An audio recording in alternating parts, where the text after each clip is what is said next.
প্রতিটা সম্পর্কের একটা আলাদা সুগন্ধ থাকে। যাকে বোন বলি সে আমার বোনই, বা যাকে দিদি বলি সে আমার দিদি।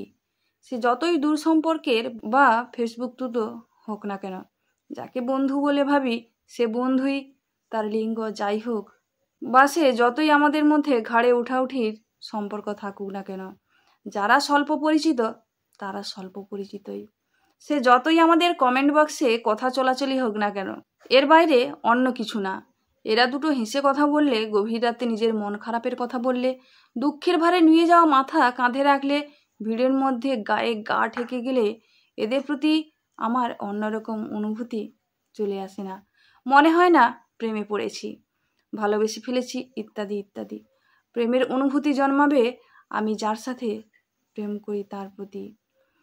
প্রতিটা সম্পর্ককে ওই একটাই দিকে টেনে নিয়ে যাওয়া মানুষজন আসলে সম্পর্কের আলাদা আলাদা স্বাদ গ্রহণ করতে অক্ষম।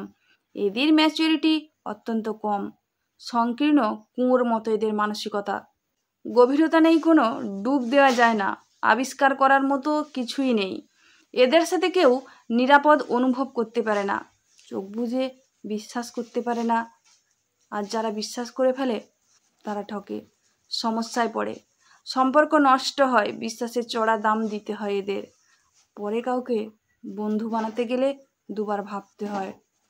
জীবন এক থালা সাদা ভাত হলে সম্পর্কগুলো বাটিতে বাটিতে সাজানো পঞ্চব্যঞ্জনের মতো, প্রতিটা বাটির আলাদা আলাদা স্বাদ।